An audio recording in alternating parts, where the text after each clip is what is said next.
नमस्कार, UP TET की इस मैथ की मैराथन क्लास में आप सबका स्वागत है।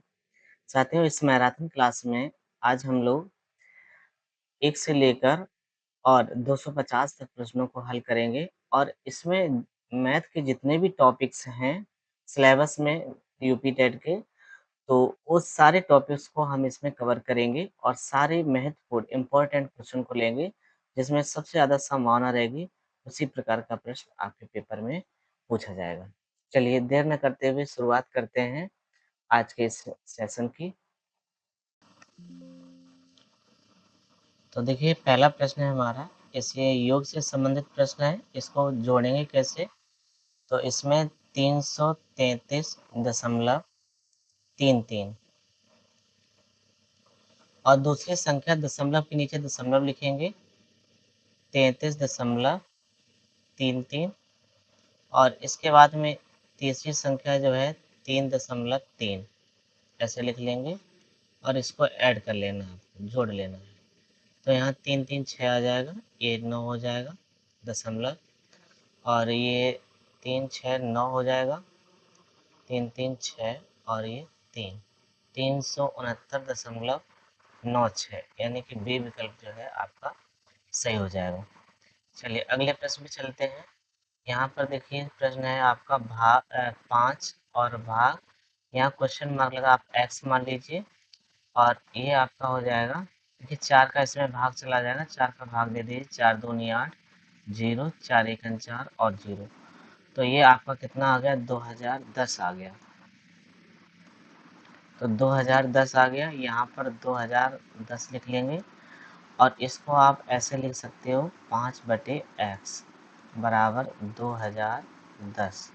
चलिए इसे 5 से कटा लेते हैं, 5 चौक को 20, 5 चौक को 20 और यहाँ पर आपको कितना बचा? 0 ले लो और 5 दूनी 10।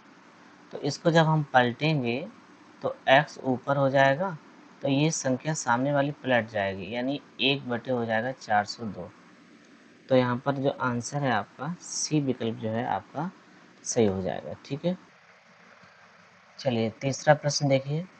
इस प्रकार का प्रश्न आपको परीक्षा में दिखाई दे, यहाँ पर स्क्वायर है और यहाँ भी स्क्वायर लगा है, तो एक फार्मूला होता है ये ए स्क्वायर माइनस बी स्क्वायर, ए स्क्वायर माइनस बी स्क्वायर का क्या होता है? ए प्लस बी और ए माइनस बी। और यहाँ पर देखिए इन दोनों संख्याओं से ये संख्या कम है, इसका मतलब है कि ये संख्या इससे घटाई गई होगी, क्योंकि यहाँ से उधार लेंगे 14 में से 6 गया 8 भी आ रहा है। तो अगर हम इस वाली संख्या को a मान लें और इस वाली संख्या को b मान लें, तो इसको हम a में से जब हम b घटा देंगे तो a माइनस बी घटाएंगे तो 0.88 बचेगा। a माइनस बी से a माइनस बी कैंसिल हो गया। अब देखो हमने a का मान जो है किसको माना है? 2.644 और b का मान आपका ये रहा है 2.356। इसको ऐड कर लो, जोड़ लो, क्योंकि a प्लस बी का मान निकालना है। a का मान ये और b का मान ये, दोनों को हमें जोड़ना है। 6 4 10 हो गया, 5 4 9 हो गया, एक हासिल वाली 10, 6 3 9 1 10 और 2 2 4 1 5। इसका मतलब 5 के बाद में सब 0 0 लगा हुआ है, तो यहाँ पर 5 जो है आपका आंसर सही हो जाएगा, यानी विकल्प सी जो है बिल्कुल सही होगा। ठीक है, चलिए क्लियर हो रहा है सबको? बताएं। एक और बहुत अच्छा प्रश्न है, 1/7 में भाग 1/7 ऑफ 1/7, इसको कैसे हल करेंगे? तो देखिए यहाँ पर 1/7 और यहाँ भाग ऐसे लगा रहेगा और सबसे पहले आपको हल करना है ऑफ को, यानी का को, 1/7 और बटे में कितना लिखा हुआ है? 1/7 ऑफ लगा है तो 1/7 यहाँ गुणा लगा दो और भाग 1/7। इसको आप जब हल करेंगे तो ये 1/7 भाग 7 गुणे 7 कराएंगे तो 1/7 सते 49 हो जाएगा और यहाँ पर आपका 1/49 हो जाएगा में भाग 1/7। और इसके बाद में जब हम इसको हल करेंगे तो ये देखो साथियों कितना हो जाएगा 1/7। यहाँ भाग है तो गुणा लगा दो, संख्या पलट दो, नीचे वाली ऊपर और ऊपर वाली नीचे हो जाती है। इसी प्रकार से यहाँ पर 1/49 ऐसे ही रहेगा और भाग की जगह पर गुणा हो जाएगा, 7 ऊपर 1 नीचे। अब इस 7 से 49 काटेंगे तो 7 बार कटेगा। अब इस 7 से 49 काटेंगे तो ये भी 7 बार कटेगा। तो यहाँ पर जो संख्या आपकी बनेगी तो ऊपर 7 नीचे 1, फिर नीचे 1 और यहाँ पर 7 है। तो पहली, चौथी और दूसरी, तीसरी का गुणा कराएंगे तो गुणा में कितना आ जाएगा 49 आ जाएगा, 49। यानी कि इसका जो आपका आंसर होगा वो कितना हो जाएगा 49 जो है आपका आंसर सही हो जाएगा। यानी विकल्प जो सी है वो बिल्कुल सही है। बताइए साथियों, आप सबको समझ में आ रहा है? कमेंट करके आप बता सकते हैं। जो कि सवाल आपको समझ में ना आए तो बताएं, हम उसे रिपीट कर देंगे। चलिए प्रश्न नंबर 5 देखिए। तो प्रश्न नंबर 5 आपके सामने लिखा हुआ है। यहाँ देखिए 222 लिखा हुआ है। यहाँ देखिए रेखा कोष्ठक लगा है। तो बोर्ड मास का नियम क्या होता है? सबसे पहले आप बोर्ड मास समझिए।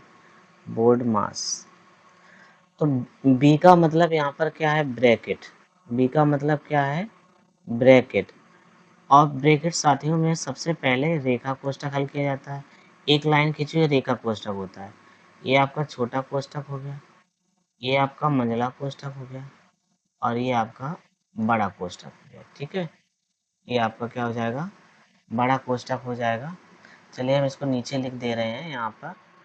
तो देखो ये रेखा कोष्ठक है और ये छोटा कोष्ठक है और ये मंझला कोष्ठक है और ये आपका बड़ा कोष्ठक है। ठीक है, इसके बाद में यहाँ पर ओ आता है। ओ का मतलब होता है ऑफ, और ऑफ का को हम का कहते हैं और का मीन्स क्या होता है? गुणा होता है। इसके बाद में डी, डी का मतलब क्या है? यहाँ पर डिवाइड है। और एम का मतलब क्या है? मल्टीपल है यानी गुणा है। और ए का मतलब एडिशन यानी जोड़ है। और एस का मतलब है सब्सट्रैक्शन यानी कि एस माइनस है। ठीक है, हाँ। तो इस प्रकार से ये बोर्ड मास का आपको समझ में आया होगा। तो यहाँ पर डी का मतलब है डिवाइड यानी भाग, एम का मतलब है मल्टीपल और ए का मतलब है प्लस एडिशन जोड़ और एस का मतलब है सब्ट्रैक्शन यानी घटाना। तो सबसे पहले इसको हम हल करेंगे रेखा कोष्ठक को। तो यहाँ देखिए जोड़िए, 9 8 कितना होता है? 17। 9 8 17 होता है और 56 में से ये 17 क्या हो जाएंगे? माइनस हो जाएंगे। तो यहाँ देखिए घटाएंगे तो 16 में से 7 गया 9 और 4 में से 1 गया 3 यानी 39 आएगा। और 39 जब आया है तो इसको हम क्या करेंगे? 45 में जोड़ देंगे। 39 को क्या करेंगे? हम 45 में जोड़ देंगे तो 9 2 11 हो जाएगा और 4 3 7 और 1 8 81 हो गया। अब देखो यहाँ पर इसको थोड़ा हल करें तो इधर आपका 222 लिखा हुआ है और यहाँ कोष्ठक लगा है 1/3 और फिर यहाँ ऑफ लगा है। ऑफ माने गुणा और 81 और प्लस में आपका लिखा हुआ है 108। अब ऐसा नहीं करेंगे कि 81 को सीधा आप 108 में जोड़ देंगे। तो अगर ऐसा किया तो आपका सवाल गलत हो सकता है। तो इसलिए सबसे पहले आपको यहाँ ऑफ को हल करना है, तो क्योंकि ऑफ पहले आता है। तो यहाँ 3 से हम क्या करेंगे? 81 को काट देंगे कितने बार? 27 बार। इसके बाद में हम 222 माइनस 27 को हम जोड़ लेंगे कितने में? 108 में। तो 8 7 15 हो जाएगा।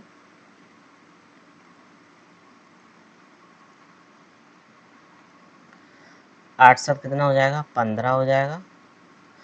और 10 और 2 12, एक हासिल वाली 13 यानी 135 हुआ। और 222 में से 135 माइनस करेंगे तो बताओ भाई कितना बचेगा? 12 में से 5 गया 7 यानी कि 87 बचेगा। ठीक है, कितना बचा? 87। तो ये आपका आंसर हो जाएगा, 87 आपका आंसर है। यानी कि यहाँ पर ए विकल्प जो है वो बिल्कुल सही होगा। ठीक है, बताइए क्लियर हुआ सबको? चलिए आगे समझते हैं अगले प्रश्न को। अगला प्रश्न है, देखिए ये स्थानीय मान से आया है। स्थानीय मान से भी बहुत प्रश्न परीक्षा में पूछे जाते हैं, क्योंकि नंबर सिस्टम का एक टॉपिक है और नंबर सिस्टम से प्रश्न बहुत पूछे जाते हैं। तो आइए, यहाँ दशमलव वाला आपका स्थानीय मान है, तो इस दशमलव अगर स्थानीय मान आ जाए तो इसको हम कैसे निकालेंगे। तो यहाँ देखिए 37.426, बड़े ध्यान से समझेंगे। यहाँ हमें 2 का स्थानीय मान निकालना है, तो 2 का तो 2 हो जाएगा। अब आपको क्या करना है, इस 2 से पहले एक अंक है तो यहाँ पर एक जीरो लगा दो और यहाँ दशमलव लगा दो। तो साथियों, यहाँ पर हमने 2 का स्थानीय मान निकाला, तो 2 का स्थानीय मान कितना आया, 0.02, यानी कि डी विकल्प जो है आपका बिल्कुल सही हो जाएगा। चलिए अगले प्रश्न पे चलते हैं। तो 7 नंबर का प्रश्न है, इसमें पूछा गया 8 का स्थानीय मान क्या होगा। तो 294.385। तो 8 का स्थानीय मान क्या होगा, 8 से पहले एक अंक है तो एक जीरो लगा देंगे, 0.08। ये आपका आंसर हो जाएगा 0.08, यानी कि डी विकल्प जो है आपका सही होगा। अगला प्रश्न है आपका 57, 193 में 7 का स्थानीय मान व जातीय मान का अंतर है। तो यहाँ देखिए 57, 193, 57, 193,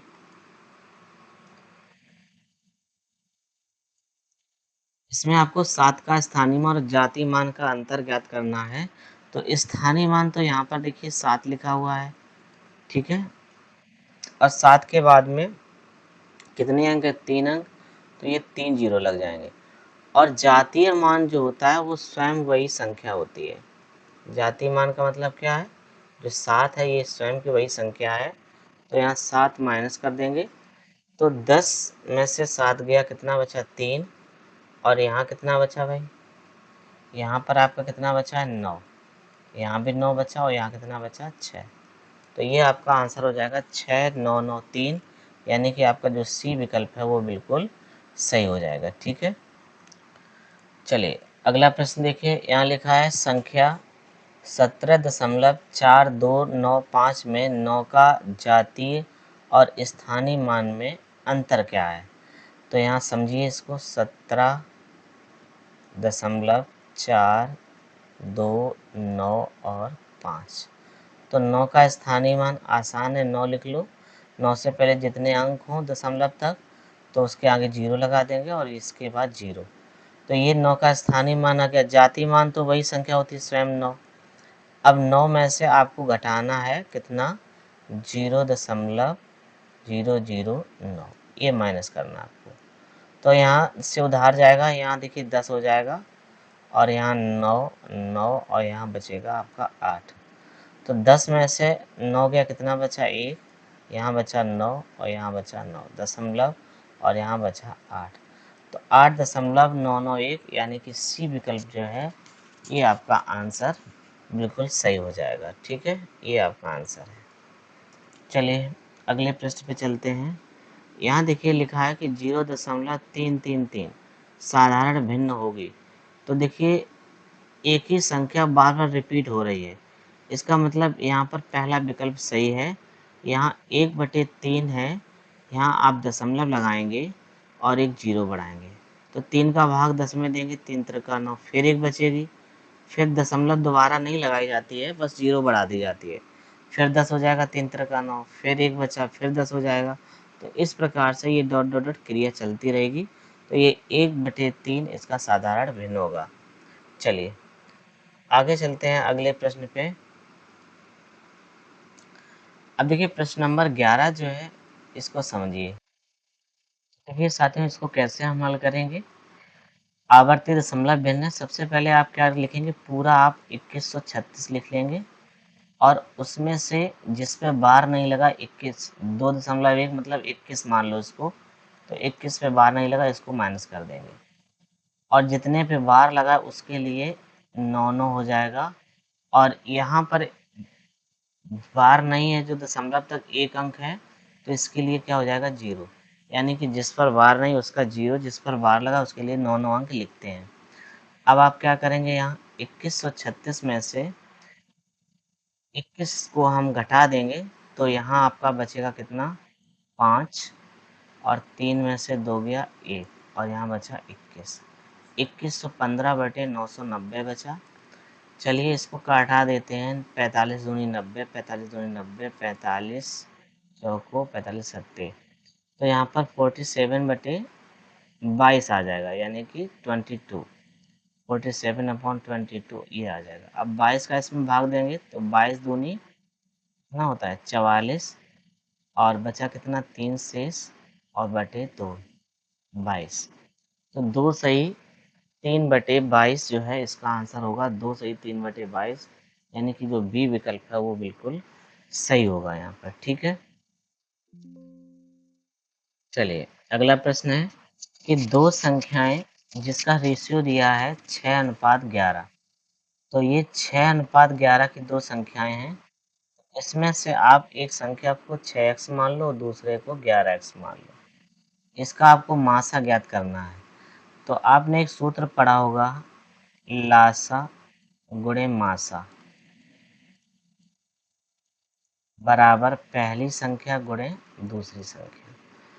अब देखो यहाँ पर लासा आपको पता है कितना है 462, और मासा जो है यहाँ पर पता नहीं है, तो मासा को मान लो x। ठीक है, अब इसमें देखो यहाँ आपकी जो संख्या है एक 6x है और दूसरी है 11x।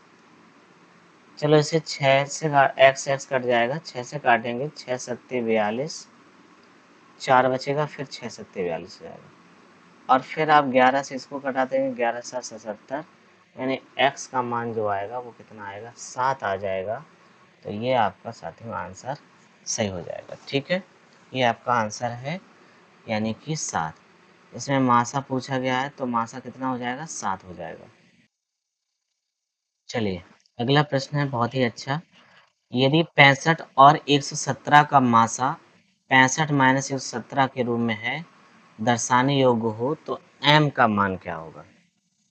तो यहाँ पर आप एक चीज़ समझिए कि अगर हम 65 और 117 का अगर हम मासा निकालें, या हम कहें ये ऐसी कौन सी संख्या है जिससे ये दोनों संख्या विभाजित होंगी, तो आप कहेंगे 13 से। 13 पचे 65 और 13 नंबर 17, यानी 13 से दोनों संख्याएं कट रही हैं। तो यहाँ पर आप क्या लिखेंगे 65m माइनस 117 बराबर कितना हो जाएगा बताओ 13। तो यहाँ 65m बराबर अब कितना हो जाएगा, तो 117 में 13 जुड़ जाएगा तो कितना हो जाएगा 130, और 65 से हम काट देंगे इस 30 को 2 बार, तो यहाँ m का मान आ जाएगा कितना 2। m का मान 2 आ जाएगा, जो कि विकल्प बी जो है आपका आंसर सही होगा। ठीक है, चलिए अगला प्रश्न है। दो संख्याओं का मासा 35 है और उनका लासा 525 है। ठीक है, मासा 35 है और लासा कितना है 525। उनमें से पहली संख्या आपकी 175 है, और जबकि दूसरी संख्या आपसे पूछी गई है। ठीक है, चलिए 25 से इसे काट देते हैं, 25 दूनी 50 और 25 एकन 25। इसको काटेंगे तो 25 सत्ते 175 और 7 तियाँ 21। गुणा कराएंगे 15 और 3 त्रिका 9, 1 10, 105। ये आपका x का मान आया है 105। यही आपसे पूछा गया तो दूसरी संख्या क्या होगी, तो दूसरी संख्या कितनी होगी 105। ये आपका आंसर बिल्कुल सही है। ठीक है, चलिए क्वेश्चन नंबर 15 देखिए। दो सहअवाज संख्याओं का जो मासा है वो कितना होता है, वो सदैव एक होता है। यहाँ पर विकल्प जो सी है आपका सही होगा। दो सहअवाज संख्याओं का मासा कितना होता है, एक होता है। चलिए अगला प्रश्न है। दो संख्याओं का मासा 13 और उनका लासा 1989 है। ठीक है, तो देखिए मासा कितना है 13 और लासा है 1989। 1989, ठीक है। इसके बाद में एक संख्या आपकी 117 है, तो उन्होंने कहा कि दूसरी संख्या बताओ। तो साथियों 13 का पढ़ा आपको याद है, 13 निम्मा होता है 117। और आइए 9 से इसको कटा लेते हैं, 9 दूनी 18, 9 दूनी 18, 9 एकम 9। तो x का मान कितना आया 221। तो यही आपका आंसर हो जाएगा, यही आंसर है आपका। ठीक है, दो संख्याओं की मासा व लासा क्रमशः 12 और 72 है। ठीक है, 12 और कितना है, 72। दो संख्याओं का, जरा प्रश्न को ध्यान से समझें, दो संख्याओं का महत्तम समावर्तक और लघुत्तम समावर्तक क्रमशः क्या है, 12 और 72 है। इन संख्याओं का योगफल, तो ये आपकी दो संख्याएं होंगी, ए गुणे बी, यानी मासा गुणे लासा बराबर पहली संख्या गुणे दूसरी संख्या। ए गुणे बी मान लो पहली संख्या, और ए को पहली संख्या और बी को दूसरी संख्या मान लेंगे। ठीक है, अब इसने कहा कि इसका योगफल जो है, तो ए प्लस बी, योगफल कितना दिया है, 60 दिया है। इनमें से एक संख्या होगी, तो उनमें से हमें संख्या को क्या करना है, ज्ञात करना है। देखो साथियों, अगर इसमें इस प्रकार का प्रश्न आ जाए, क्योंकि अगर इसको हम सॉल्व करेंगे तो काफ़ी लंबा जाएगा, तो हम क्या करते हैं, इसमें थोड़ा दिमाग लगाते हैं, थोड़ा ट्रिक्स लगाते हैं ताकि आंसर जल्दी आ जाए। देखिए यहाँ पर उन्होंने कहा है कि ए और बी यानी इनका योग करेंगे वो कितना हो जाएगा, 60। और जैसे विकल्पों में दिख रहा है, यहाँ देखिए दो विकल्प सेम दे दिए हैं। चलो हम बी को लेते हैं, और यहाँ अगर हम घटा दें, 60 में से 24 घटा दें, कितना बचेगा, 36 बचेगा। और 24 और 36 का जो योग है वो कितना होना चाहिए, 60 होना चाहिए। 24 और 36 का योग कितना होना चाहिए, 60 होना चाहिए। ठीक है, और दूसरी बात कि इनका जो गुणनफल होगा वो 24 और 36 के गुणनफल के बराबर होगा। ये 12 गुणे 72 लिखा हुआ है। तो यहाँ देखो इकाई अंक पे 2 है, तो 2 दूनी 4, और इकाई अंक पे देखो यहाँ 6 चौको 24, 4 आ रहा है, और गुणा करके भी देखेंगे तब भी अब बराबर ही आ जाएगा। इसका मतलब है कि आपका जो एक संख्या पूछी गई है, तो यहाँ पर एक संख्या आपकी 24, विकल्प अगर सी सही है तो सी में भी 24 है, तो ये ऑप्शन की गलती है। चलो एक को 22 कर लो और एक को 24 कर लो, तो यहाँ पर आपका बी विकल्प जो आपका सही हो जाएगा। ठीक है, चलिए अगला प्रश्न है, निम्नलिखित में से सबसे बड़ी संख्या है, सबसे बड़ी भिन्न कौन सी है। यहाँ आपको बताना है कि सबसे बड़ी भिन्न कौन सी है। तो आपको क्या करना है, यहाँ 0 बढ़ा लेना है, 7 का भाग देना है 60 में, तो 7 अट्ठे 56 हो जाएगा, और यहाँ पर 8 बार भाग दे दें। यहाँ पर आप देखिए भाग देंगे, तो चूंकि अभी 7 अट्ठे 56 हुआ है, 4 और बचेगा, दशमलव लगा लो तो 40 हो जाएगा, और 40 में 7 का भाग देंगे तो 7 पन्ना 35, 8.5 हो जाएगा। यहाँ देखिए 0 बढ़ाया, 5 अट्ठे 40, 8 बार गया, यहाँ 0 बढ़ाया हमने तो ये 70 हो गया, और 8 अट्ठे 64, 8 अट्ठे 64, यहाँ 4 बचेगा, और 8 पंचे 40। अब भी देखिए सेम आ रहा है, यहाँ भी सेम है और यहाँ भी सेम है। हमने क्या किया, 8 अट्ठे 64 किया, 4 शेष बचा, ये 6 शेष बचा, 60 हो गया, और 8 पंचे 40। ठीक है, 6 शेष बचा, 60 हो जाएगा, और 8 सत्ते 56, ये 7 बार जाएगा यहाँ पे। और यहाँ पर जब आप भाग देंगे तो दशमलव लगाया, 0 बढ़ाया, और देखिए 6 का भाग देंगे तो 6 अट्ठे 48, यहाँ भी 8 बार जा रहा है, 8 बार जा रहा है, और 2 बचा 20 हो जाएगा, और 6 दिए 18। ठीक है, काफ़ी सटीक संख्याएं दे रखी हैं। तो हमसे पूछा था सबसे बड़ी भिन्न कौन सी है, तो देखिए यहाँ पर 8.5 है, ये 8 है, 8.3 और 8.7, तो 0.7 इसमें बड़ा होगा, तो यानी कि विकल्प जो डी है वो आपका आंसर सही है। यहाँ पर भिन्न जो है 7/8, ये भिन्न आपकी बड़ी होगी। ठीक है, चलिए अगला प्रश्न चलते हैं। देखिए अगला प्रश्न भी आपका इसी प्रकार से है, इसमें पूछा गया है कि सबसे छोटी भिन्न कौन सी होगी। चलिए देखिए यहाँ पर इसको हमें देखना है कि सबसे छोटी भिन्न कौन सी होगी। तो एक काम करें, इसमें भी 0 बढ़ा लें, 11/13, इसमें भी आप 0 बढ़ा लो, तो 13 का भाग देंगे, 13 अट्ठे 104, यहाँ पर हम 0 बढ़ा लेंगे तो 11×8 = 88 हो जाएगा। तो इसमें थोड़ा और आगे सॉल्व कर लेते हैं।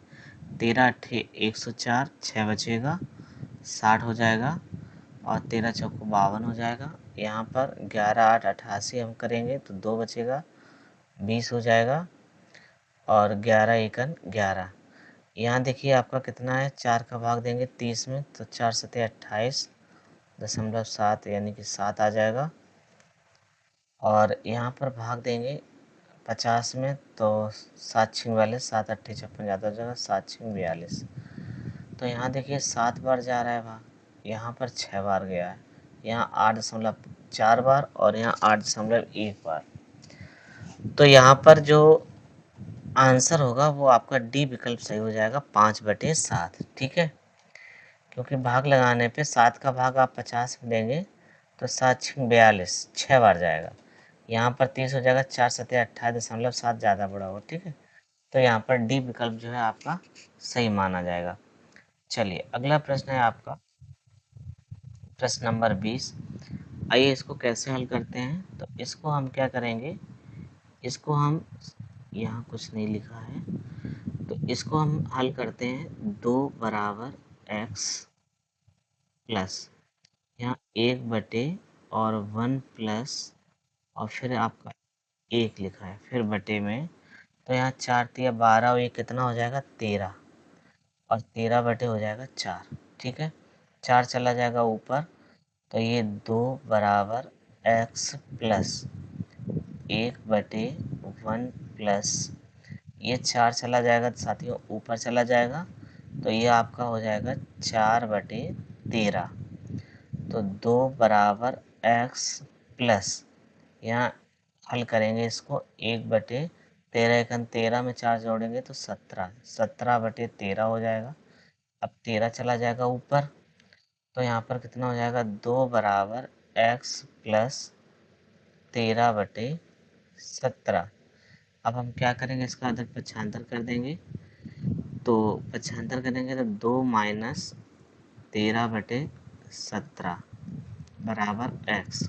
17 दूनी 34, 17 दूनी 34, 34 में से 13 माइनस कर देंगे और बटे में 17 बराबर x। तो यहाँ कितना बचेगा आपका, 4 में से 3 गया 1 और 3 में से 1 गया 2, यानी 21/17 बचा।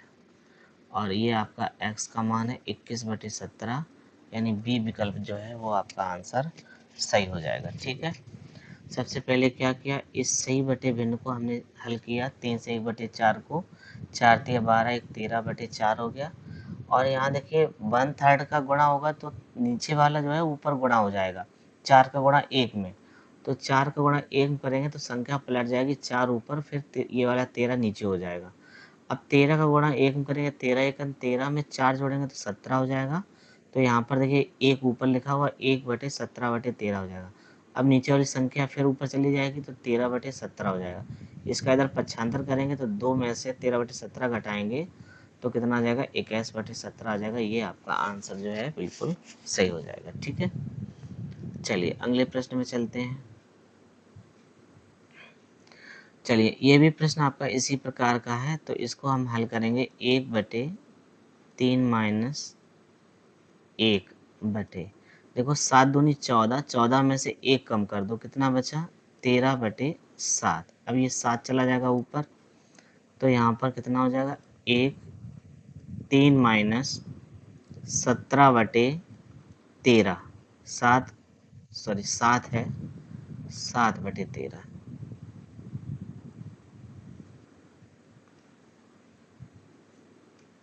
ये 7 ऊपर चला जाएगा तो 7/13 हो जाएगा। 13×3 = 39, 39 में से 7 माइनस कर देंगे तो ये कितना बचेगा आपका,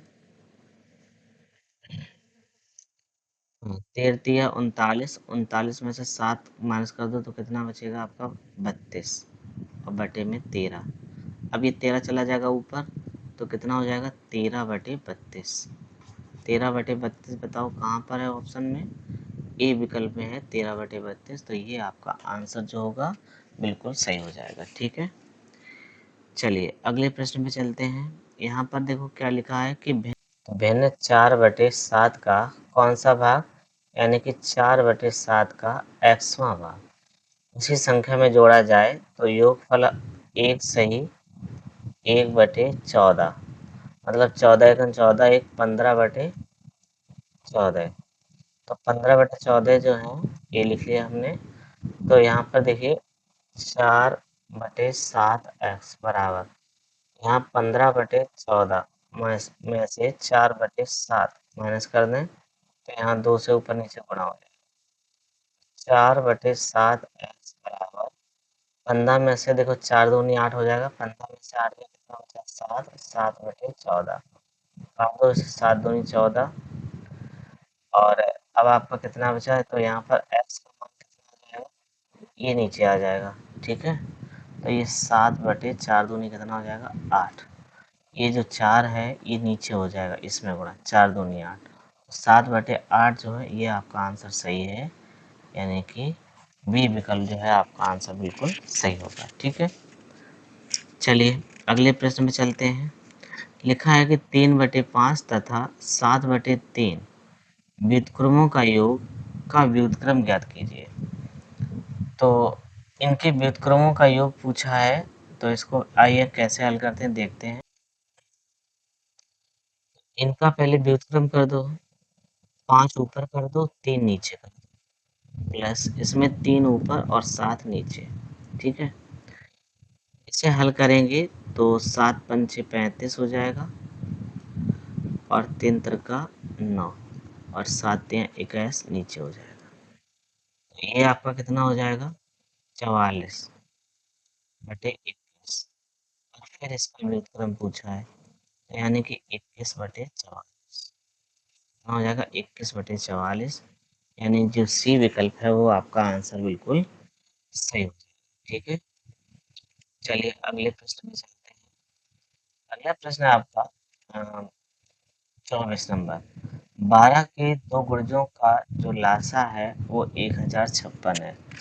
12 के दो गुर्जों का लघुत्तम समावर्त 1056 है।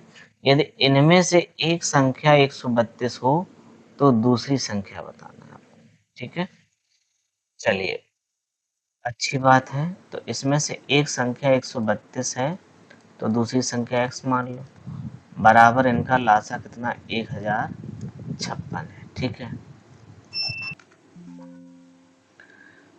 तो यहाँ पर 12 के दो गुर्जों की बात कर रहा है, तो यहाँ पर हम गुणा करा दें 12 का, और 12 से इसको काटेंगे तो 12 एकन 12, 12 एकन 12, और 11 से अगर हम इसको काटें तो 11 9 99 और 6 बचेगा, 11 छक्का 66, यानी x का मान जो आएगा वो कितना आ जाएगा 96 आ जाएगा।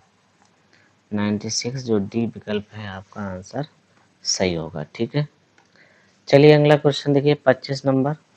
दो संख्याओं का लासा 120 है, इनमें से निम्नलिखित में से कौन सी संख्या इन संख्याओं का मासा नहीं हो सकती। देखिए अगर दो संख्याओं का लासा 120 है और इनमें से ये पूछा जाए कि कौन सी संख्या इसका मासा नहीं हो सकती है, इसका मतलब जिससे वो और संख्या जो है कट नहीं रही होगी वही उसका मासा नहीं होगा। देखो 8 से 120 कटता है तो ये सही बात है, 24 से भी 124 25 कटता है, 12 दूनी 24 से ये भी कट जाएगा। तो यहाँ पर 35 जो संख्या ऐसी है जिससे 120 नहीं कटेगा। तो यहाँ पर आंसर जो है आपका कितना सही हो जाएगा 35 सही हो जाएगा। चलिए अगला प्रश्न है आपका, चलिए अगले प्रश्न पे चलते हैं। तो साथियों अगला प्रश्न हमारा कि यहाँ पर तीन मित्र ए बी सी एक वृत्ताकार स्टेडियम के इर्द गिर्द एक ही बिंदु से एक साथ दौड़ना आरंभ करते हैं। वे एक चक्कर 24 सेकंड 30 सेकंड और 36 सेकंड में पूरा करते हैं। तो सबसे पहले क्या करेंगे, आप इसका लासा निकालेंगे। ठीक है, तो इसे काट देंगे, 12 दूनी 24 और ये 12 तिया 36 कट जाएगा। अब इसको काटेंगे हम तो ये कितना हो जाएगा 6 पंचे 30 और 6 छिक्का 36। इसका गुणा कितना हुआ 5 दूनी 10 और 10 का गुणा 36 में कराएंगे 360 आ जाएगा। तो यहाँ एलसीएम निकल आया कितना 360 और 360 में भाग लगा दो, ये मिनट आया है 60 का, तो 0 0 6 छिक्का 36, तो कितना मिनट बना 6 मिनट बना। तो यहाँ पर 6 मिनट जो है आपका आंसर सही होगा, यानी ए विकल्प जो है आपका बिल्कुल सही है। चलिए प्रश्न नंबर 27 देखिए। 6 घंटियाँ एक साथ बजनी आरंभ हुई, यदि ये घंटियाँ क्रमशः 2, 4, 6, 8, 10, 12, 2, 4, 6, 8, 10 और 12 के अंतराल में बजें तो 30 मिनट में ये कितनी बार इकट्ठा बजेंगी। तो देखिए इसका एल पहले क्या निकालेंगे, एलसीएम निकालेंगे। तो देखो 2 से 12 कटता है तो अलग कर दो, 4 तिया 12, 6 दूनी 12, ये भी अलग हो जाएगा। अब यहाँ पर 4 दूनी 8 और 4 तिया 12 हो जाएगा, और यहाँ 2 पंचे 10 और 2 छंग 12 हो जाएगा। 5 दूनी कितना हुआ 10, और 10 का गुणा 12 में कराएंगे तो कितना हो जाएगा 120, यानी कि इसका एलसीएम जो आएगा वो कितना आ जाएगा 120 आ जाएगा। ठीक है, 120। तो यहाँ पर देखिए 120 सेकंड आया है, और इसको मिनट बनाएंगे तो 2 मिनट हो जाएगा। 2 मिनट हो जाएगा, तो यहाँ पर पूछा कि 30 मिनट में, यानी कि 2 मिनट में एक बार है तो 30 मिनट में कितना होगा, तो 30/2, और यहाँ +1 कर देते हैं तो 2 से भाग देंगे 15 बार, 15 एक कितना हो जाएगा 16। तो कितनी बार बजेगी, 16 बार बजेगी, यानी कि यहाँ पर सी विकल्प जो है आपका सही होगा। ठीक है, चलिए अगला प्रश्न है। एक व्यक्ति अपनी यात्रा को 2/5वां भाग ट्रेन से, 1/3 भाग बस द्वारा, 1/4 भाग कार द्वारा। तो देखो 2/5वां भाग मतलब 2/5, 1/3 बस द्वारा और 1/4 कार द्वारा। शेष दूरी जो है 3 किलोमीटर, वो क्या करता है पैदल चलता है, 3 किलोमीटर पैदल चलता है। उसकी यात्रा की कुल दूरी कितनी है, तो कुल दूरी है मान लो x, और x का इतना चल चुके हैं। तो यहाँ पर इनका एलसीएम लेंगे कितना हो जाएगा,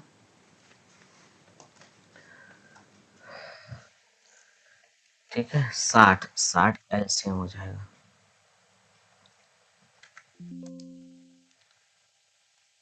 एलसीएम हो जाएगा 60। 12 पंचे 60 करेंगे, यहाँ से 12 का ऊपर नीचे गुणा हो जाएगा, 12 दूनी कितना 24, और यहाँ पर 20 या 60 होता है, तो ये हो जाएगा आपका +20, और ये आपका 15 चौको 60 होता है, तो यहाँ आ जाएगा 15।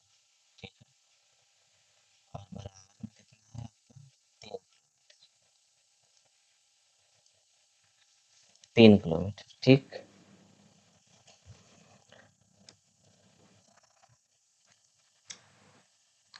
और शेष को ज्ञात करने के लिए यहाँ 1 से माइनस कर देते हैं। ठीक है, तो ये आपका हो जाएगा x गुणे योग कितना हो जाएगा 59/7, 1 माइनस 59/7, तो ये 60, यहाँ 60 में से 59 गया तो 1/x गुणे 1/60 बचा, बराबर में कितना है 3। एक काम करो, इसको हम इधर लगा दें सवाल।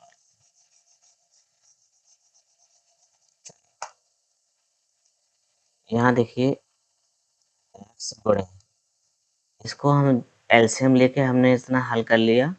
इसके बाद में हम 24, 20 और 15 को जोड़ेंगे, और यहाँ पर देखो शेष निकालने के लिए क्या करेंगे, हम इसको 1 से घटा देंगे बटे 60, और बराबर में कितना है, बराबर में आपका 3 किलोमीटर।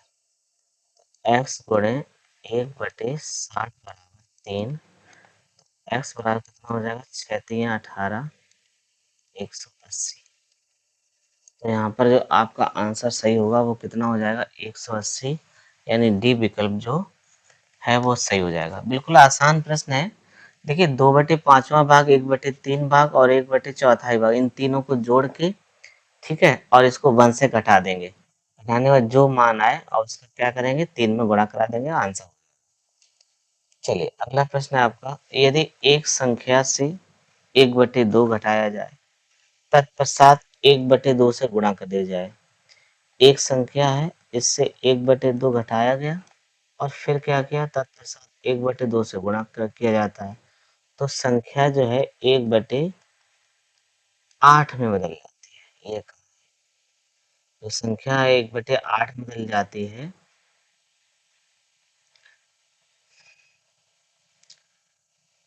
तो वह संख्या है। तो वह संख्या कौन सी है?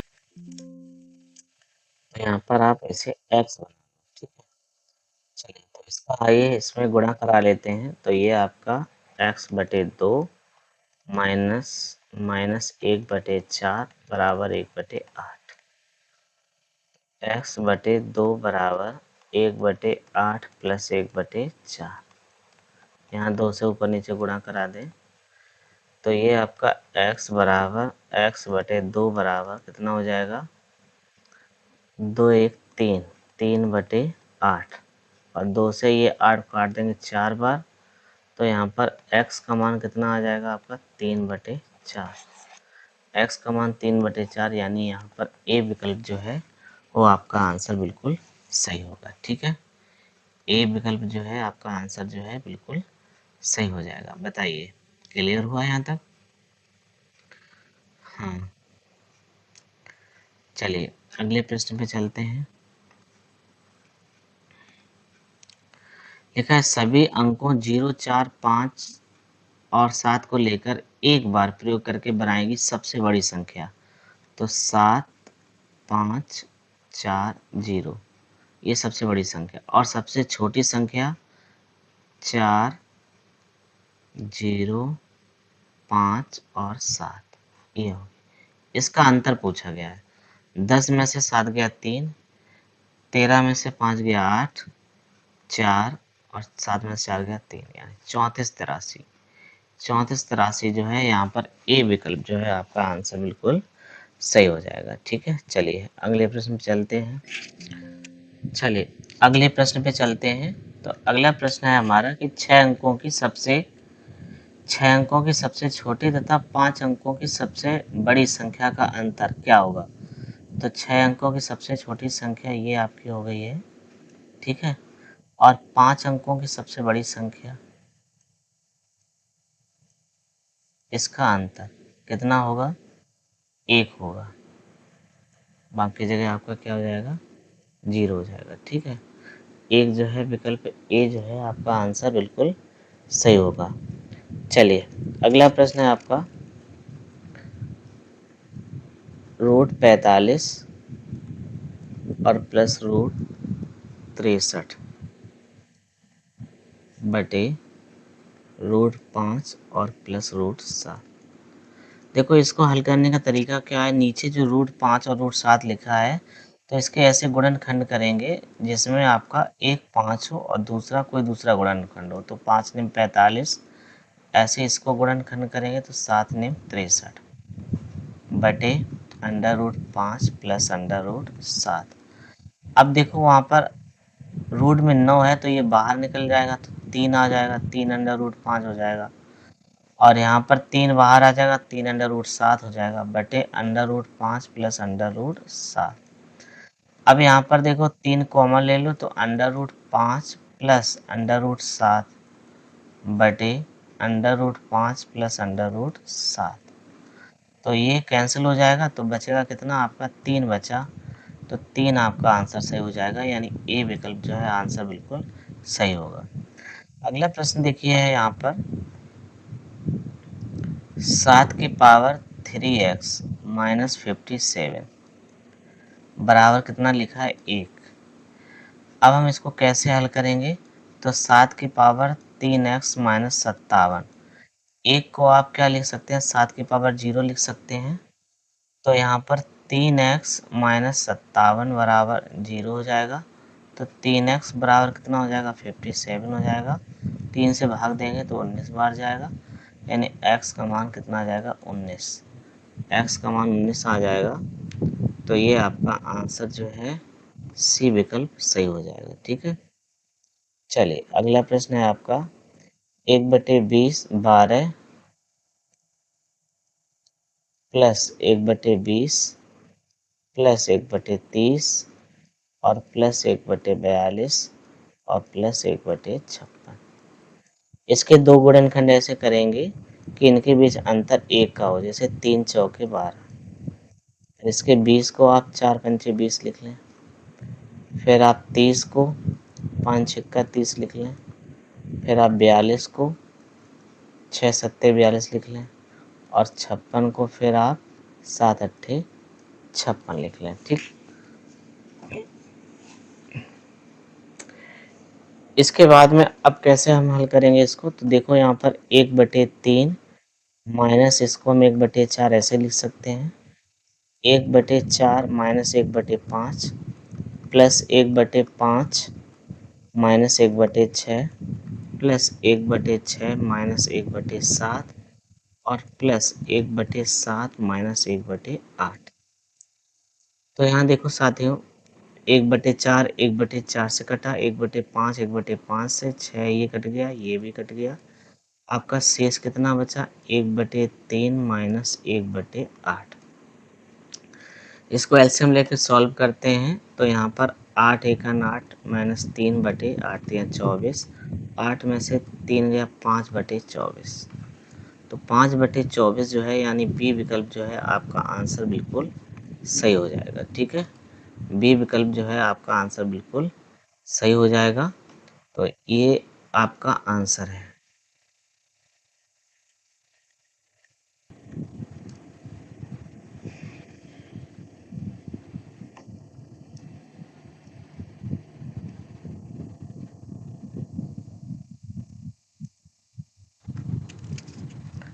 चलिए, तो अगला प्रश्न है आपका, किसी पानी की टंकी में 5000 लीटर पानी है।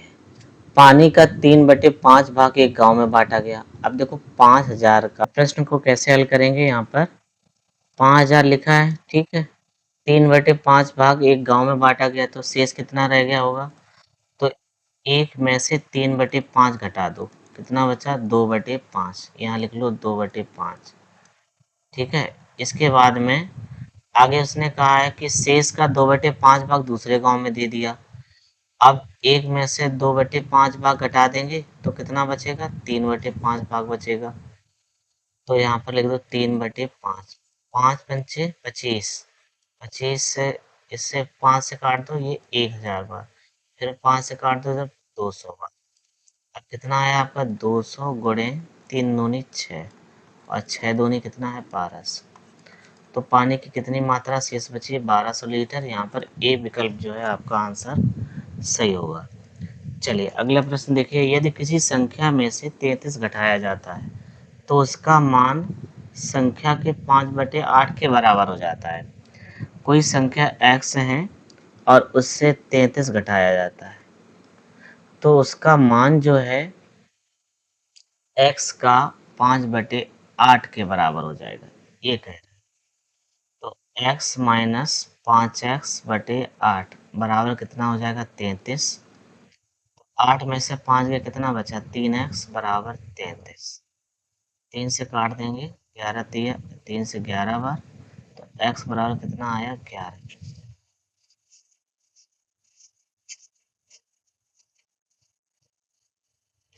ठीक है, अब देखो क्या करना है, यहाँ बटे में 8 और था, ये बटे वाला 8 था, तो 8 का गुणा इसमें 11 में हो जाएगा, तो कितना हो जाएगा 88। 11 8 88, ये आपका आंसर सही हो जाएगा। ठीक है, चलिए अगले प्रश्न पे चलते हैं। यदि किसी संख्या के 1/5 की 2/3 की 3/4 24 के बराबर है, कोई संख्या x है का 1/5 का 2/3 यानी कि 2/3 का 3/4 यानी 3/4 किसके बराबर है, 24 के बराबर है। तो 3 दूनी 6 और 6 चौको 24, ये कट गया।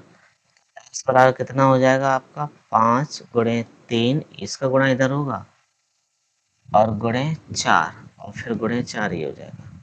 5 दिया 15, 15 चौको 7 और 6 चौको 24, 240। x का मान कितना आ जाएगा आपका 240 आ जाएगा। तो यहाँ पर आपका बी विकल्प है वो सही हो जाएगा। अगला प्रश्न है, निम्न में से कौन सा समूह आरोही क्रम में है। इसमें आपको देखना है कि कौन सा समूह आरोही क्रम में है। तो देखिए इसमें कोई भी एक समूह ले लीजिए, यहाँ देखिए 9/11 लिखा है, 7/8 लिखा हुआ है और यहाँ पर 5/7 लिखा हुआ है। ठीक है, तो देखिए यहाँ पर अंतर कितने का है, 2 का है। इसके बीच अंतर 1 का है और इसके बीच अंतर 2 का है। 2 का भाग 9 में देंगे, 2 चौके 8 हो जाएगा। 1 का भाग 7 देंगे तो ये 7 हो जाएगा और फिर 2 का भाग 5 में देंगे तो 2 दूनी 4 हो जाएगा। इसका मतलब सबसे छोटी संख्या होगी वो 5/7 होगी, फिर आपकी संख्या होगी 9/11 और फिर आपकी संख्या आएगी 7/8। तो यहाँ पर देखिए सी विकल्प सही हो जाएगा, 5/7, 9/11 और 7/8। ठीक है, एक तो तरीका ये है। दूसरा तरीका क्या है कि आप इनमें जीरो बढ़ाकर ऐसे जीरो बढ़ा लीजिए और फिर आप भाग लगा लीजिए। ठीक है, तो इस प्रकार से भी आप हल कर पाएंगे। चलें अगले प्रश्न पे, बताइए। चलिए देखिए अगला प्रश्न है हमारा कि ए और बी मिलकर किसी कार्य को 20 दिन में करते हैं। ए और बी मिलकर किसी कार्य को कितने दिन में, 20 दिन में करते हैं। बी और सी मिलकर उसी कार्य को कितने दिन में कर रहे हैं, 15 दिन में। सी और ए मिलकर उसी कार्य को कितने दिन में कर रहे हैं, ये 12 दिन में। ठीक है, इसके बाद हम क्या करेंगे, इन तीनों का एलसीएम ले लेंगे। तो एलसीएम कितना हो जाएगा, 7। 20 दिया 60, 15 चौके 60 और 12 पंचे 60। फिर कहा आगे उन्होंने कि तीनों मिलकर इस कार्य को कितने दिन में समाप्त करेंगे और बी अकेला इसे कितने दिन में पूरा कर सकेगा। तो यहाँ देखिए इनकी क्षमता कितनी है, 5 4 9 3 12। तो 2 से हम 12 में भाग देंगे तो 6 बार जाएगा, यानी ए प्लस बी प्लस सी बराबर कितनी है, 12। तीनों मिलकर एक काम करेंगे तो काम कितना है, 60 और 6 के हिसाब से काम करेंगे तो कितने दिन में काम आएगा, 10 दिन में काम। तो यहाँ देखो 10 दिन कहाँ है, ए विकल्प। और यही काम अगर बी अकेले करता तो बी की क्षमता पहले आपको निकालनी पड़ेगी। तो यहाँ देखो ए प्लस बी प्लस सी काम जो है 6 दिन में हो रहा है और ए प्लस सी जो है कितने दिन में, सी प्लस सी कर रहे हैं 5 दिन में। तो यहाँ पर बी प्लस 5 बराबर 6। तो बी बराबर 6 में से 5 गया, 6 में से 5 गया तो 1 बचा। तो यानी कि अब 60 काम को एक की क्षमता से बी करेगा तो कितने दिन में करेगा, 60 दिन में। इसलिए यहाँ पर 10 और 60 ये विकल्प में दिया है, ये आपका आंसर जो है सही हो जाएगा। ठीक है, चलिए ऐसे प्रश्न इम्पोर्टेंट है तो ध्यान रखेंगे। सबसे पहले हम क्या करेंगे, इनका एलसीएम ज्ञात करेंगे। एलसीएम ज्ञात करने के बाद में फिर इनकी हम क्षमता इस प्रकार से निकालेंगे, यानी 20 का भाग 60 में देंगे तो 3 बार जाएगा, 15 का भाग 60 में देंगे तो 4 बार जाएगा, 12 का भाग 60 में देंगे तो 5 बार जाएगा। अब आप क्या करेंगे, इनकी संयुक्त क्षमता निकालेंगे।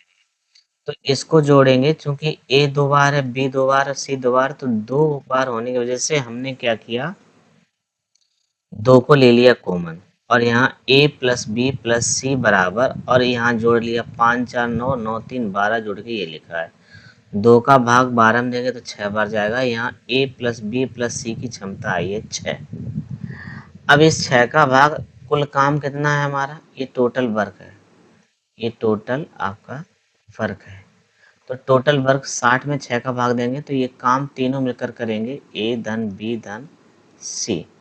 तो ये काम 10 दिन में पूरा होगा, लेकिन बी अकेला करेगा तो इसके लिए पहले बी की क्षमता निकालनी पड़ेगी। आप तीनों की क्षमता 6 है, इसमें बी की क्षमता जिसमें बी ना हो उसको उठाएंगे, सी प्लस ए को ले लो क्योंकि बी की हमें निकालना है। तो सी प्लस ए का मान है 5, 5 में से 6 गया 1। अब बी का में 60 में एक भाग लगाएंगे क्योंकि बी की क्षमता 1 निकली है तो 60 ही आ जाएगा।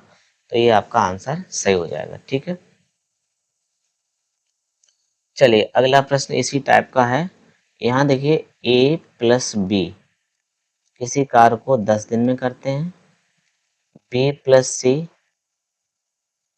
उसी कार्य को 15 दिन में करते हैं और सी प्लस ए उसी कार्य को 12 दिन में करते हैं। तो यहाँ आप एलसीएम लेंगे, इसका भी एलसीएम 60 ही आएगा। 10 छिक्का 60, 15 चौको 60 और 12 पंचे 60। ठीक है, 60 एलसीएम आ जाएगा। तो सिर्फ इसमें यही पूछा है कि बी अकेला उस कार्य को कितने दिन में समाप्त करेगा। पहले आप संयुक्त क्षमता निकाल लें। 2a प्लस बी प्लस सी बराबर 5 4 9 9 6 15 और 2 का भाग 15 में देंगे तो 7.5 आ जाएगा। यानी a प्लस बी प्लस सी बराबर आया 7.5। और हमें क्षमता निकालनी है किसकी, b की, बराबर 7.5। देखो a प्लस सी का मान रख दो, a प्लस सी का मान कितना है 5। तो यहाँ b का मान पता चल जाएगा 7.5 में से माइनस कर दो कितना 5। हमने डायरेक्ट a और c का मान, यहाँ 5 था क्षमता तो ये लिख दिया, घटा दिया पक्षांतर करके। तो b का मान कितना आ जाएगा 2.5। अब देखो कुल काम कितना है 60, और 60 काम को 2.5 की क्षमता से करेगा तो कितने दिन में काम हो जाएगा, 24 दिन में काम पूरा हो जाएगा। तो यहाँ बी विकल्प जो है आपका सही हो जाएगा। ठीक है, चलिए अगला प्रश्न है, ए किसी कार्य को 12 दिन में करता है और ए और बी मिलकर इस कार्य को 8 दिन में पूरा करते हैं। तो इसमें एलसीएम लेंगे तो 24 हो जाएगा, 12 दूनी 24 और 8 तियां 24। तो बी अकेला इस कार्य को कितने दिन में समाप्त करेगा। तो बी अकेला निकालने के लिए आप क्या करेंगे, 3 में से 2 घटा देंगे। तो 24 में से एक, 3 में से 2 गया, 1 बचा, और बी का अकेला निकालेंगे, 1 का भाग 24 देंगे तो आपका 24 आंसर आ जाएगा। यानी यहाँ भी आपका आंसर 24 है। डी विकल्प जो है बिल्कुल सही है। ठीक है, बताइए क्लियर हो रहा है सबको। चलिए अगला प्रश्न है, ए किसी कार्य के 2/5 भाग, ए किसी कार्य का 2/5 भाग 12 दिन में। तो 2/5 भाग कितने दिन में, 12 दिन में। तो 2 का भाग इसमें देंगे 12 में, 6 बार जाएगा और 5 6 का कितना हो जाएगा 30।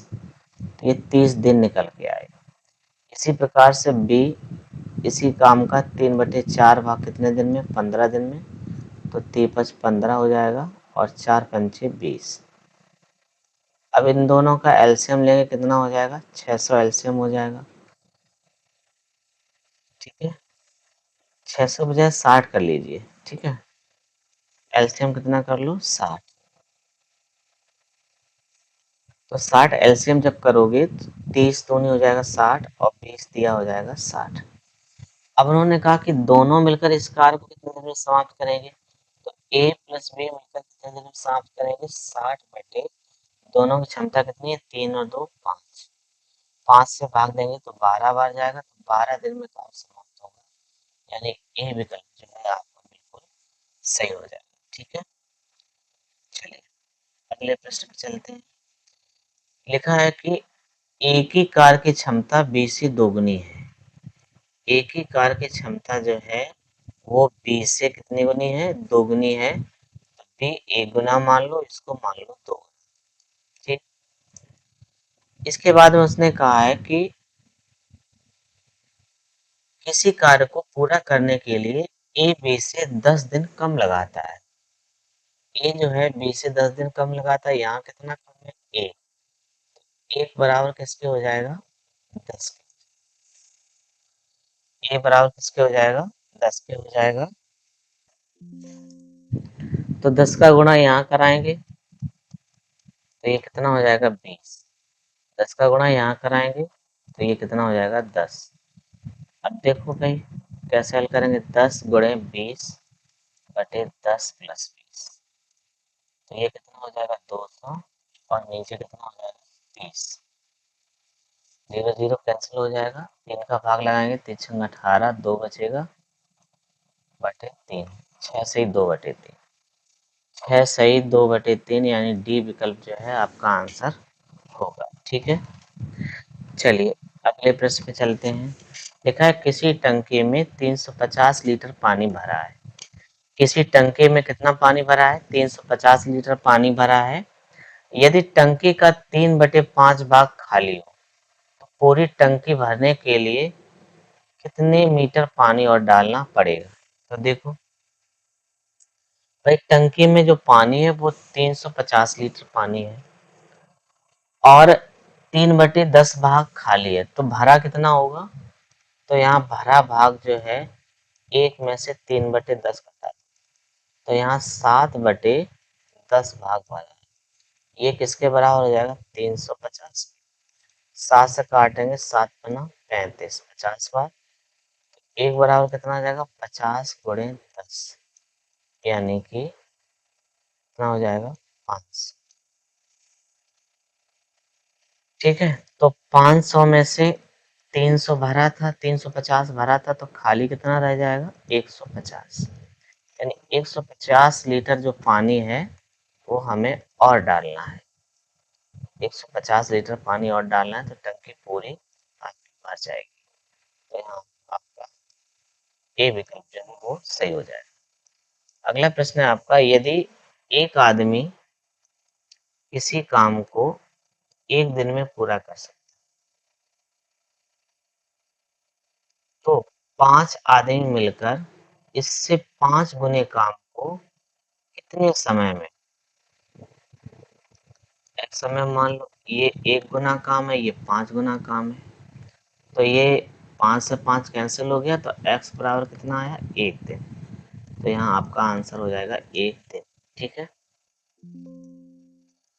अगला प्रश्न चलते हैं। 21 आदमी किसी काम को कितने दिनों में पूरा करेंगे यदि 14 आदमी उसी काम को 12 दिन में समाप्त कर सकते हैं?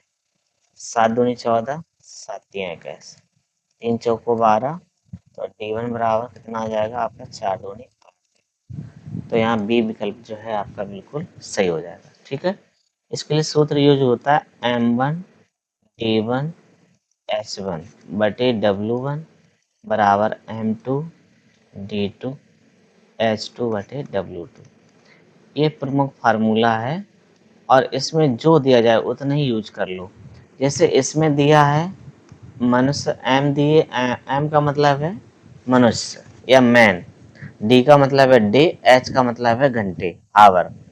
ठीक है, तो ये इधर पहले आदमी पहले दिन और पहला घंटा रहेगा, इधर दूसरे आदमी दूसरे दिन और दूसरा घंटा रहेगा, नीचे क्या रहेगा? इनका काम, वर्क। तो इसमें प्रश्न में क्या काम था? M1 D1 का काम था और M2 D2 का काम था। तो यहाँ से इतना आपका सूत्र बन जाएगा, जितना जरूरत हो उतना यूज कर लें। चलिए, अगला प्रश्न है आपका, यदि किसी टैंक का 1/3 भाग भरे होने पर उसमें 80 लीटर पानी आता है तो उसके आधा भरे होने पर उसमें कितना पानी आएगा? जब किसी टैंक को 1/3 भाग भरे होने पर उसमें कितना पानी आता है? 80 लीटर पानी आता है, तो 1/3 बराबर 80, तो 1 बराबर 8×3 = 24, 240 लीटर। अब इसका 240 का आधा कितना हो जाएगा? तो कितना हो जाएगा? 120 लीटर। तो यही पूछा, आधा भरे होने पे कितना पानी आएगा? 120 लीटर पानी आएगा। अगला प्रश्न है, 20 आदमी किसी सड़क को 25 दिन में बनाते हैं। 20 आदमी किसी सड़क को कितने दिन में? 25 दिन में बनाते हैं। तो 16 आदमी उसी सड़क को कितने दिन में बनाएंगे? तो देखो, 4×5 = 20 और 4×4 = 16। 25×5 = 125 बटे कितना हो जाएगा? 4 बराबर x। 4×3 = 12, 4×1 = 4 बटे 4 बराबर x। 31 सही 1/4। यहाँ ए विकल्प जो है आपका आंसर सही हो जाएगा। चलिए, अगला प्रश्न है, यदि 15 कलमों का मूल्य 198 रुपये है तो 25 कलमों का मूल्य क्या होगा? अब ये सवाल जो है आपका एक एक नियम से है। 15 कलमों का मूल्य कितना है? 198 रुपया है। ठीक है, तो एक कलम का मूल्य क्या होगा? 198/15। तो उन्होंने पूछा है, तो बताओ 25 कलमों का मूल्य क्या होगा? तो भाई 198/15 × 25। 5 तिया 15, 5 पंचे 25 और 3 से काटेंगे, 3 छंग 18, 3 छंग 18, 5 छिक्का 30 और 5 छिक्का 30, 3 33, 330। यहाँ पर आपका सी विकल्प जो है सही हो जाएगा। ठीक है। अगला है, एक पानी की टंकी का 3/5 भाग 15 मिनट में भरता है। 3/5 भाग कितने मिनट में भरता है? 15 मिनट में। तो 3×5 = 15। तो 1 मिनट में कितना भरेगा? 5 पंचे 25, 25 मिनट में। ठीक है। एक भाग कितने में भरेगा? 25 मिनट भरता है। तो बाकी टंकी कितनी देर में भर जाएगी? तो यहाँ देखिए टंकी शेष कितनी है। शेष के लिए आप क्या करेंगे? 1 में से 3/5 भाग घटा देंगे। तो यहाँ कितना बचेगा? 2/5 भाग। ठीक है। 2/5 भाग और 25 का गुणा करा देंगे। 5 पंचे 25, 5 दूनी 10। तो कितने मिनट में भर जाएगी? 10 मिनट भर जाएगी। यहाँ ए विकल्प जो है आपका आंसर बिल्कुल सही हो जाएगा। ठीक है।